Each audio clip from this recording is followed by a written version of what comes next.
মসজিদ আকসা বা মসজিদ আকসার আশেপাশের যে অঞ্চল, যে এরিয়া, সেখানে বৃহৎ থেকে বৃহৎ যুদ্ধ সংঘটিত হবে কিয়ামতের পূর্ব মুহূর্তে। আমি হাদিসগুলোর বিস্তারিত ব্যাখ্যা একদম শেষে করব। তার আগে আমরা আরও কয়েকটি হাদিস রাসূলুল্লাহ সাল্লাল্লাহু আলাইহি ওয়াসাল্লামের পক্ষ থেকে দেখি। রাসূল সাল্লাল্লাহু আলাইহি ওয়াসাল্লাম বলছেন,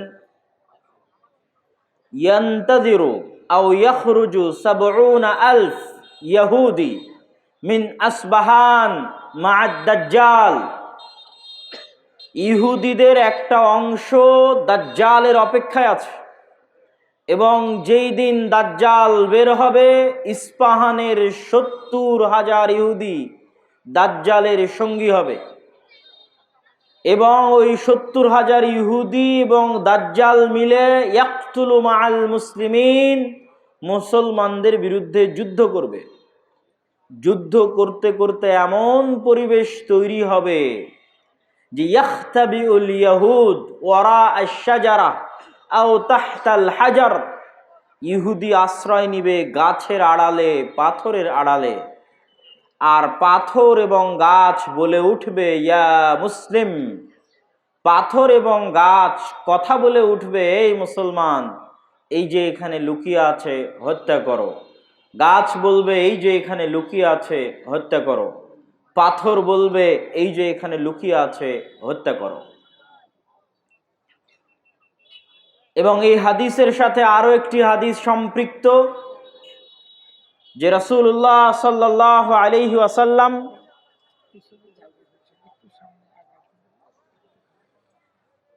পিছনে যারা দাঁড়িয়ে আছেন, আমি অনুরোধ করব আমরা যারা সামনে বসে আছি একটু হালকা যদি চেপে চেপে বসি, তাহলে আমরা একটু সময় নিই, সমস্যা নাই, তারপরও সুশৃঙ্খল হোক অনুষ্ঠানটা, আমরাও ভালোভাবে আলোচনা করি। আপনারা সবাই একটু চেষ্টা করেন আপনাদের সামনের ফাঁকা জায়গাগুলো পূরণ করতে।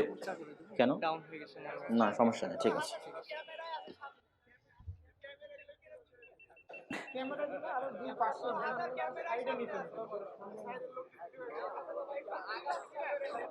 আমরা খুব গুরুত্বপূর্ণ আলোচনা শুনছিলাম। সে আলোচনার দ্বিতীয় হাদিস আমরা পড়লাম যে ৭০,০০০ ইহুদি ইস্পাহান থেকে বের হবে। ইস্পাহান হচ্ছে ইরানের নগরী। আজও ইরানের মধ্যে ইস্পাহান নামে সেই নগরী আছে। আমরা প উচ্চারণ করি ইস্পাহান, আরবিতে এটা উচ্চারণ হয় না, আরবিতে হয় আল আসবাহানি, বা উচ্চারণ হয় ইসবাহান বা আসবাহানি। সেখান থেকে ৭০,০০০ ইহুদি দাজ্জালের সঙ্গী হবে, সাথী হবে, এবং মুসলমানদের বিরুদ্ধে যুদ্ধ করবে। আর সেই যুদ্ধের অবস্থা কি হবে সেটাও আমরা দেখলাম। আরেকটি হাদিস দেখি। عن عوف بن مالك رضي الله تعالى عنه أنه قال, আউফ ইবনে মালিক রাদিয়াল্লাহু তাআলা আনহু থেকে বর্ণিত, তিনি বলেন, আমি একদা রাসূলুল্লাহ সাল্লাল্লাহু আলাইহি ওয়াসাল্লামের নিকটে আসলাম। রাসূল সাল্লাল্লাহু আলাইহি ওয়াসাল্লাম আমাকে কিয়ামতের আলামত গণালেন, আমার হাতে গণালেন। তার মধ্যে একটি আলামত রাসূল সাল্লাল্লাহু আলাইহি ওয়াসাল্লাম বললেন, সায়াকুনু হুদনাতুন মা'আর রোম, ইয়ানি সাতাকুনু হুদনাতুন বাইনাল মুসলিমিনা ওয়ার রোম। রোমান খ্রিস্টানদের সাথে মুসলমানদের একটি চুক্তি হবে, আর রোমান খ্রিস্টানেরা এবং মুসলমানেরা চুক্তিবদ্ধ হয়ে তৃতীয় কমন শত্রুর বিরুদ্ধে যুদ্ধ করবে, তথা রোমান খ্রিস্টানদের শত্রু আর মুসলমানদের শত্রু এক। তৃতীয় কমন শত্রুর বিরুদ্ধে মুসলমানেরা যুদ্ধ করবে। এই যুদ্ধে রোমান খ্রিস্টান এবং মুসলমানেরা বিজয়ী হবে। বিজয়ী হওয়ার পর একজন খ্রিস্টান দাঁড়িয়ে বলবে যে আমরা আজকে বিজয়ী হয়েছি লিহাজা সলিব, এই ক্রুশের কারণে, গলায় ঝুলানো ক্রুশ দেখিয়ে বলবে এটার কারণে আজকে আমরা বিজয়ী হয়েছি। তখন একজন মুসলমানের আঁতে ঘা লাগবে, সে দাঁড়িয়ে উঠে তার ক্রসটা ভেঙে দিবে। যখন ভেঙে দিবে তখন রোমান এবং মুসলমানেরা পরস্পরের বিরুদ্ধে যুদ্ধ করার জন্য দাঁড়িয়ে যাবে। রোমান খ্রিস্টান এবং মুসলমানেরা সেই যুদ্ধের বর্ণনা রাসূলুল্লাহ সাল্লাল্লাহু আলাইহি ওয়াসাল্লাম হাদিসে বিস্তারিত বর্ণনা করছেন। عن أبي هريرة رضي الله تعالى عنه أنه قال قال رسول الله صلى الله عليه وسلم আবু হুরায়রা রাদিয়াল্লাহু তাআলা আনহু থেকে বর্ণিত, তিনি বলেন রাসূল সাল্লাল্লাহু আলাইহি ওয়াসাল্লাম বলেছেন, লা তাকুমুস সাআহ, কিয়ামত ততদিন পর্যন্ত সংঘটিত হবে না, হাত্তা ইয়ানজিলার রোম বিল আ'মাক আও বিদাবিক, যতক্ষণ না রোমান খ্রিস্টানেরা অবতীর্ণ না হচ্ছে সিরিয়ার আমাক এবং দাবেক নামক জায়গায়। বর্তমান সিরিয়ার হালব নগরী থেকে অনতি দূরে তুরস্ক এবং সিরিয়ার সীমান্তবর্তী অঞ্চলে, বর্তমান তুরস্কের সীমানা এবং বর্তমান সিরিয়ার সীমানা, এই সীমান্তবর্তী অঞ্চলের জায়গার নাম হচ্ছে আমাক এবং দাবেক, এখনো ওই নামেই আছে। এই আমাক এবং দাবেক জায়গায় যতক্ষণ না রোমান খ্রিস্টানেরা অবতীর্ণ না হবে মুসলমানদের বিরুদ্ধে, ফায়াখরুজু ইলাইহিম জাইশুম মিনাল মাদিনাহ, আর তাদের বিরুদ্ধে যুদ্ধ করার জন্য মদিনা মুনাওয়ারা থেকে মুসলমানদের একটি সেনাবাহিনী রওনা হবে। রাসূলুল্লাহ সাল্লাল্লাহু আলাইহি ওয়াসাল্লাম বলছেন, মদিনা মুনাওয়ারা থেকে বের হওয়া সেই মুজাহিদ বাহিনী খিয়ার ও আহলিল আরজ, তৎকালীন বিশ্বের সর্বোত্তম, সবচেয়ে শ্রেষ্ঠ, সবচেয়ে দামি, সবচেয়ে আল্লাহওয়ালা পরহেজগার মানুষ হবে। মদিনা মুনাওয়ারা থেকে ওই দিন যারা বের হবে যুদ্ধের জন্য, সিরিয়ার মাটিতে যুদ্ধ করার জন্য, রাসূলুল্লাহ সাল্লাল্লাহু আলাইহি সাল্লাম বলছেন খিয়ার ও আহলিল আরজ, তৎকালীন বিশ্বের সর্বশ্রেষ্ঠ আল্লাহওয়ালা পরহেজগার মানুষেরা সেই দিন মদিনা থেকে বের হবে, মদিনা মুনাওয়ারা থেকে বের হবে যুদ্ধের জন্য। যুদ্ধের কথা বর্ণনা করতে গিয়ে রাসূলুল্লাহ সাল্লাল্লাহু আলাইহি ওয়াসাল্লাম বলেন, ফায়ুকাতিলুহুম ফায়ানহাজিমু সুলুসুন লা ইয়াতুবুল্লাহ তাওবাতাহুম আবাদা, ওই দিন মুসলমানেরা 3 ভাগে বিভক্ত হয়ে যাবে। এক ভাগ যুদ্ধের মাঠ ছেড়ে পালিয়ে যাবে, আল্লাহ কোনোদিন এদের তওবা কবুল করবেন না। একদল মুসলমান যুদ্ধের মাঠ ছেড়ে পালিয়ে যাবে, আল্লাহর নবী বলছেন সাল্লাল্লাহু আলাইহি ওয়াসাল্লাম, লা ইয়াতুব, আল্লাহ কোনোদিন তাদের তওবা কবুল করবেন না, আবাদা, কোনোদিন আল্লাহ সুবহানাহু ওয়া তাআলা তাদের তওবা কবুল করবেন না। ওয়া ইউকতালু সুলুসুহুম, 3 ভাগের 1 ভাগ ওই যুদ্ধে মারা যাবে। রাসূলুল্লাহ সাল্লাল্লাহু আলাইহি ওয়াসাল্লাম বলছেন, আফজালুশ শুহাদা ইনদাল্লাহ, আল্লাহর নিকটে সর্বশ্রেষ্ঠ শহীদ বলে গণ্য হবে ওই যুদ্ধে যারা যুদ্ধ করে শাহাদত অর্জন করবে, শহীদ হয়ে যাবে 3 ভাগের 1 ভাগ মুসলমান, তারা আল্লাহর দরবারে সর্বশ্রেষ্ঠ শহীদ হিসেবে বিবেচিত হবে। রাসূলুল্লাহ সাল্লাল্লাহু আলাইহি ওয়াসাল্লাম বললেন, ওয়াইফতাতিহুস সুলুস, আর 3 ভাগের 1 ভাগ বিজয় লাভ করবে রোমানদের উপরে, 3 ভাগের 1 ভাগ বিজয় লাভ করবে রোমানদের উপরে। লা ইফতানুনা আবাদান, এরা কোনো দিন আর কিয়ামত পর্যন্ত ফিতনায় পতিত হবে না, এবং এদের হাত দিয়ে ইফতাতিহুনা কুসতুনতুনিয়া, কুসতুনতুনিয়া বিজয় হবে। কুসতুনতুনিয়া কি? আগের হাদিসেও দেখেছেন আল্লাহর নবী বলেছে, বাইতুল মাকদেসের আবাদ হওয়া, মদিনার ধ্বংস হওয়া, মদিনার ধ্বংস হওয়া, মহাযুদ্ধের শুরু হওয়া, মহাযুদ্ধের শুরু হওয়া, কুসতুনতুনিয়া বিজয় হওয়া, কুসতুনতুনিয়া বিজয় হওয়া, দাজ্জালের বের হওয়া। কুসতুনতুনিয়া হচ্ছে আজকের তুরস্কের ইস্তাম্বুল। আজকের তুরস্কের ইস্তাম্বুলকে আরবিতে বলা হয় কুসতুনতুনিয়া, ইংরেজিতে বলা হয় কনস্টান্টিনিপল। কনস্টান্টিনিপল এবং বর্তমান নাম হচ্ছে ইস্তাম্বুল। তুরস্কের রাজধানী, যদিও আগে রাজধানী ছিল, এখন অফিসিয়াল রাজধানী নয়, অফিসিয়াল রাজধানী আঙ্কারা, কিন্তু তারপরও রাজধানীর মতো মান মর্যাদা যেই শহরের, সেটাই হচ্ছে ইস্তাম্বুল, কুসতুনতুনিয়া, কনস্টান্টিনিপল।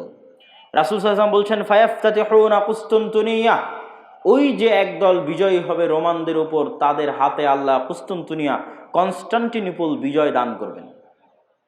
ফাবাইনামা হুম ইয়ানকাসিমুনাল গানাইম, যখন এই সমস্ত বিজয়ী মুজাহিদরা গনিমতের মাল বন্টন করবে এবং তাদের তরবারি ঝুলানো থাকবে গাছের সাথে, তখন একজন চিৎকার করে বলবে, সাহা ফীহিমুশ শাইতান ইন্নাল মাসীহা ক্বাদ খালাফাকুম ফি আহলিকুম, মাসীহুদ দাজ্জাল বের হয়ে গেছে আর তোমাদের বাড়িতে বাড়িতে মাসীহুদ দাজ্জাল প্রবেশ করতেছে।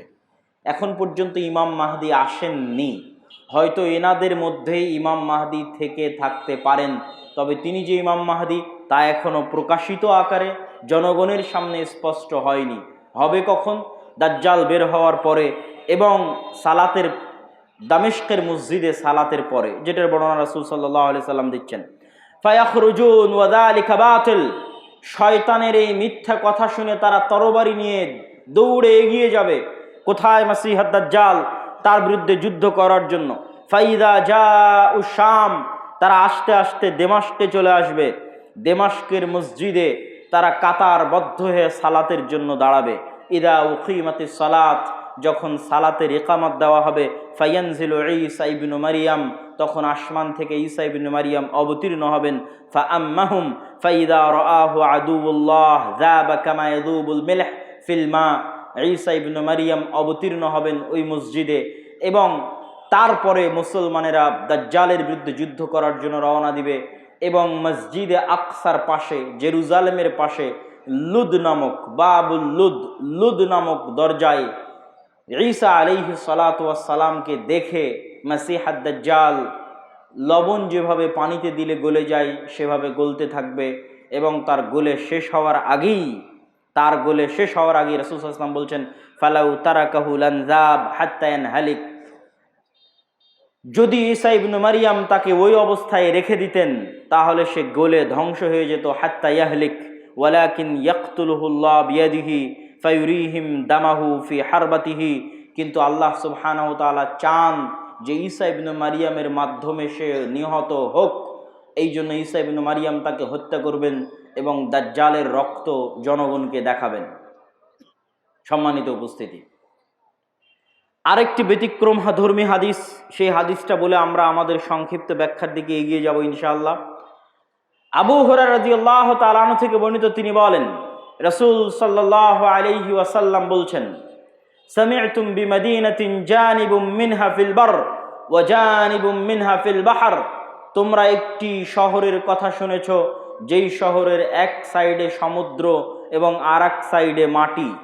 রাসূলুল্লাহ সাল্লাল্লাহু আলাইহি ওয়াসাল্লামের উত্তরে সাহাবীগণ বললেন, জি আমরা শুনেছি। রাসূল সাল্লাল্লাহু আলাইহি ওয়াসাল্লাম বলছেন, লা তাকুমুস সাআহ হাত্তা ইয়াগযুহা ৭০,০০০ মিন বনি ইসহাক, ততক্ষণ পর্যন্ত কিয়ামত হবে না যতক্ষণ না বানু ইসহাকের ৭০,০০০ মানুষ তাদের বিরুদ্ধে যুদ্ধ না করছে। আর তারা সেই দিন যুদ্ধ করবে ওই শহর বিজয়ের জন্য, আর ওই শহর বিজয়ের জন্য ফালাম ইউকাতিলু বিসালাহ, কোনো অস্ত্রপাতি লাগবে না ওই শহর বিজয় করতে। ওয়ালাম ইয়ারমু বিসাহমিন, কোনো তীর নিক্ষেপ করা লাগবে না ওই শহর বিজয় করতে। ক্বালু লা ইলাহা ইল্লাল্লাহু আল্লাহু আকবার, তারা শুধু আল্লাহু আকবার ধ্বনি দিবে, তাকবীর ধ্বনি দিবে। ফায়াসকুতু আহাদু জানিবাইহা, ওই শহরের একটি প্রাচীর ধসে পড়ে যাবে। তারপরে দ্বিতীয়বার যখন তারা তাকবীর ধ্বনি দিবে তখন শহরের আরেকটি প্রাচীর ধসে পড়ে যাবে। তারা তৃতীয়বার যখন তাকবীর ধ্বনি দিবে তখন শহরের আরেকটি প্রাচীর ধসে পড়ে যাবে। ফাইফাররাজু লাহুম ফায়াদখুলুহা, তারা বিজয়ী বেশে ওই শহরে প্রবেশ করবে। ফায়াগনামু ফাবাইনাহুমা ইয়াকতাসিমুনাল মাগানিম, যেই মুহূর্তে তারা বিজয়ী বেশে শহরে প্রবেশ করবে আর গনিমতের মাল বন্টন করবে, তখন শয়তান চিৎকার করে বলবে, তোমাদের ঘরে দাজ্জাল প্রবেশ করে গেছে। সম্মানিত উপস্থিতি, পরপর আমরা 4টা হাদিস দেখলাম। এই 4টা হাদিস এক একজন এক একভাবে ব্যাখ্যা করতে পারে। আমি আগেও বলেছি যে যতদিন এই জিনিসগুলো না ঘটবে ততদিন এই জিনিসগুলোর প্রকৃত ব্যাখ্যা কেউ জানবে না। কিন্তু আমার কাছে সংক্ষিপ্তভাবে যেটা মনে হয়েছে যে উমরান ও বাইতুল মাকদেস আবাদ হওয়া, কেউ কেউ ব্যাখ্যা করে এই যুগের যে বাইতুল মাকদেস আবাদ হওয়া মানে ইহুদিরাই জেরুজালেম দখল করে নিবে এবং সেখানে বিশাল রাজধানী প্রতিষ্ঠা করবে। প্রতিষ্ঠা করার মাধ্যমে সে এটা পৃথিবীর একটি জাঁকজমকপূর্ণ একটা বিশাল বড় শহর, লন্ডন দুবাইয়ের মতো একটা বড় শহরে পরিণত হয়ে যাবে জেরুজালেম, যেটা থাকবে তাদের হাতে, আমাদের হাতে নয়। কেউ বলেছেন এটা। আর আমার কাছে সংক্ষিপ্তভাবে মনে হয়েছে যে উমরান ও বাইতুল মাকদেস আবাদ হওয়া মানে মুসলমানদের হাতেই বাইতুল মাকদেস থাকবে এবং মুসলমানেরাই বাইতুল মাকদেস বিজয় করবে এবং সেখানে সালাত সিয়াম সকল কিছু বাস্তবায়ন হবে এবং বাইতুল মাকদেস মুসলমানদের হাতে আগেই বিজয় হবে, তথা যে ঘটনাগুলো পরবর্তীতে সংঘটিত হচ্ছে সেগুলোর আগেই মুসলমানদের হাতে বাইতুল মাকদেস থাকবে। কখন থাকবে আল্লাহ সুবহানাহু ওয়া তাআলা ভালো জানেন। এবং বাইতুল মাকদেসের বিজয় হওয়া মানে মদিনার ধ্বংস হওয়া কি? হয়তো মদিনা অনাবাদ হয়ে যেতে পারে, মদিনার যে শান শওকত সেই শান শওকতে কমতি আসতে পারে, যে কোনো কারণে আসতে পারে। যেহেতু মুসলমানেরা বাইতুল মাকদেস ফিরে পেয়েছে, সেহেতু বাইতুল মাকদেস কেন্দ্রিক মুসলমানদের নতুন কিছু তৈরি হতে পারে। যেমন উমাইয়া খেলাফাত আমলে যখন আবদুল্লাহ ইবনে জুবাইরের হাতে মক্কা এবং মদিনা ছিল, তখন উমাইয়া খলিফারা মক্কা মদিনা জিয়ারত করতে না পারার কারণে তারা তাদের সকল ধন সম্পদ খরচ করত বাইতুল মাকদেসের পিছনে। তথা এই মসজিদকে কেন্দ্র করে মুসলমানদের একটা ব্যস্ততা, শহর বন্দর সকল কিছু গড়ে উঠবে এই শহরকে কেন্দ্র করে, এবং মদিনা অনাবাদ হয়ে যাবে। মদিনা অনাবাদ হয়ে গেলে যুদ্ধ শুরু হবে। কোন যুদ্ধ? যেই যুদ্ধ আমরা আলোচনা করলাম, এই যুদ্ধকে রাসূল সাল্লাল্লাহু আলাইহি সাল্লাম বলছেন আল মালহামা আল কুবরা। এবং এই যুদ্ধের বর্ণনা দিতে গিয়ে অন্য হাদিসে রাসূলুল্লাহ সাল্লাল্লাহু আলাইহি ওয়াসাল্লাম বলেছেন যে এই যুদ্ধে এত বেশি পরিমাণ মানুষ মারা যাবে যে একটা উড়ন্ত পাখি যদি আকাশে উঠতে থাকে তাহলে উড়তে উড়তে সে ক্লান্ত হয়ে যাবে, কিন্তু লাশের সারি সে উড়ে শেষ করতে পারবে না, এত বেশি পরিমাণ মানুষ মারা যাবে এই যুদ্ধে। আর এই যুদ্ধের পরপরই কুস্তুনতুনিয়া বিজয় হবে। কুস্তুনতুনিয়া বিজয় হবে মানে আজ তো ইস্তাম্বুল মুসলমানদের হাতে আছেই। হাদিসের ভাষায় বোঝা যায় যে ইস্তাম্বুল একদিন মুসলমানদের হাতে থাকবে না। আজ আছে কিন্তু একদিন থাকবে না। তথা আজকের যে তুরস্ক, এটা আজকে মুসলমানদের হাতে থাকলেও হাদিস প্রমাণ করছে যে দাজ্জাল যে মুহূর্তে বের হবে ওই মুহূর্তে কনস্টান্টিনোপল, ইস্তাম্বুল, তুরস্ক মুসলমানদের হাতে নাই, থাকবে না। তথা সেটা মুসলমানেরা যে কোনো সময় হারিয়ে ফেলতে পারে, অদূর ভবিষ্যতে, নিকট ভবিষ্যতে। আল্লাহ সুবহানাহু ওয়া তাআলা ভালো জানে কখন হারিয়ে ফেলবে, কেন না হারালে বিজয় কিসের? আর যেই বিজয়ের কথা রাসূল সাল্লাল্লাহু আলাইহি সাল্লাম বলছেন এই বিজয় নিকটে, কিয়ামতের নিকটবর্তী, দাজ্জাল বের হওয়ার পূর্ব মুহূর্তের বিজয়। সম্মানিত উপস্থিতি, তাহলে মোটামুটি যদি আমরা এই দুইটা জিনিসের ব্যাখ্যা এভাবে দাঁড় করাই যে বাইতুল মুকাদ্দাস আগেই মুসলমানেরা বিজয় করবে, সেটাই হচ্ছে বাইতুল মুকাদ্দাসের আবাদ। আর কুস্তুনতুনিয়া কিয়ামতের পূর্ব মুহূর্তে বিজয় হবে, তার অর্থ হচ্ছে কুস্তুনতুনিয়া মুসলমানেরা হারিয়ে ফেলবে, কনস্টান্টিনোপল মুসলমানেরা হারিয়ে ফেলবে। এখন হাদিসের আরও একটা অংশ ব্যাখ্যা করতে বাকি, রোম কারা?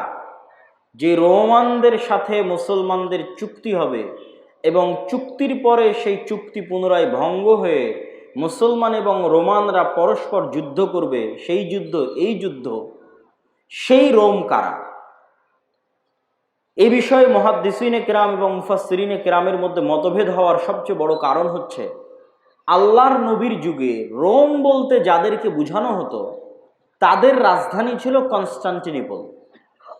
আল্লাহর নবীর যুগে মানে যেই সময় আল্লাহর নবী এই হাদিস বলতেছেন ওই সময় রোম বলে যাদের বোঝানো হতো তাদের রাজধানী তুরস্কের ইস্তাম্বুল, কনস্টান্টিনোপল। এবং মুসলমানেরা এটা কোনোদিনই বিজয় করতে পারেনি। মুসলমানেরা এটা বিজয় করেছে অনেক পরে, আজ থেকে 500 অথবা 600 বছর আগে। উসমানীয় খেলাফত আমলে মুসলমানেরা বিজয় করেছে, না উমাইয়া খেলাফত আমলে, না আব্বাসী খেলাফত আমলে কোনোদিন বিজয় হয়নি। ক্রুসেডের যুদ্ধ হয়েছে, তখনও মুসলমানরা ইস্তাম্বুল বিজয় করতে পারেনি। মঙ্গোলীয়রা মুসলমানদের বাগদাদে হত্যা করেছে, তখন মুসলমানরা ইস্তাম্বুল বিজয় করতে পারেনি। তারও পরে মুসলমানরা ইস্তাম্বুল বিজয় করেছে 1400 খ্রিস্টাব্দের দিকে মুহাম্মদ আল ফাতেহ। তো এই জন্য রাসূল সাল্লাল্লাহু আলাইহি ওয়াসাল্লাম যখন রোম শব্দ বলতেছেন হাদিসে মদিনায়, তখন রোম মানে বর্তমান তুরস্কের কনস্টান্টিনোপল, ইস্তাম্বুল। আর তৎকালীন এই রোমে যারা বসবাস করত তারা হচ্ছে অর্থোডক্স খ্রিস্টান। আর আজকে ইতালির যারা রোম, ইতালির রাজধানী রোম, ইউরোপের যারা খ্রিস্টান, আমেরিকার যারা খ্রিস্টান, তারা হচ্ছে ক্যাথলিক খ্রিস্টান।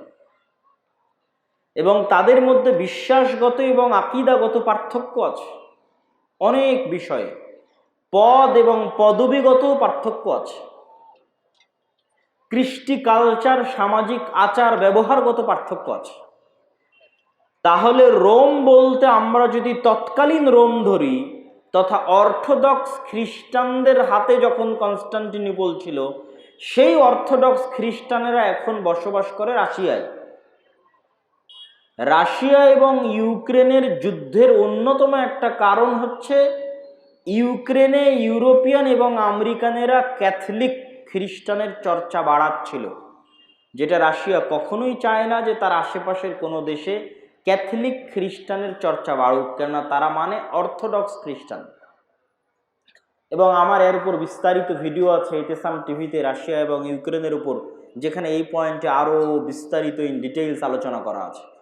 তাহলে আল্লাহর নবীর যুগের রোম, যদি ধর্মীয় দৃষ্টিকোণ থেকে তাদের পরিচয় দেখি, যে আল্লাহর নবী যেই সময়ে হাদিস বলছেন ওই সময়ে রোম বলতে কাদের বোঝা হতো, তাহলে কনস্টান্টিনোপলে যে অর্থোডক্স খ্রিস্টানেরা ছিল তাদেরকে বোঝানো হতো। তারা আজ কোথায় আছে? তারা আজ রাশিয়াতে আছে। এবং রাশিয়া যে যুদ্ধগুলো লড়ে সেই যুদ্ধগুলোর পিছনে অনেক ধর্মীয় কারণ আছে, যেটাও আমি আমার ওই ভিডিওতে স্পষ্ট আকারে ডকুমেন্টারি আকারে দেখিয়েছি, যে এই যুদ্ধগুলো শুধু বাহ্যিক কোনো কারণে লড়াই করা হয় না, বরং ধর্মীয় কারণে লড়াই করা হয়। যেমন আজকে ইসরায়েল এবং ফিলিস্তিনের যুদ্ধে ইসরায়েল যে যুদ্ধ করতেছে, এটা শুধু বাহ্যিক কোনো কারণ নয়, বরং এর পিছনে ধর্মীয় কারণ আছে, সেটাও বলবো বক্তব্যের শেষের দিকে ইনশাল্লাহ। আর যদি বলি যে না তারা নয়, তাহলে ইতালির রাজধানী যে রোম, ইতালির রাজধানী রোম মানে আজকের ইউরোপ, আজকের আমেরিকা, যারা আমাদের বিরুদ্ধে ক্রুসেডের যুদ্ধ করার জন্য এসেছিল কয়েক শতাব্দী আগে, বাইতুল মুকাদ্দাস খ্রিস্টানেরা দখল করেছিল, সুলতান সালাহুদ্দিন আইয়ুবী বিজয় করেছিলেন, সেই ক্রুসেডাররা, তাদের সাথে মুসলমানদের চুক্তি হবে, তৃতীয় কোনো পক্ষের বিরুদ্ধে মুসলমানেরা তাদেরকে সাথে করে নিয়ে যুদ্ধ করবে, সেই যুদ্ধে রোমানরা আর মুসলমানেরা বিজয়ী হবে।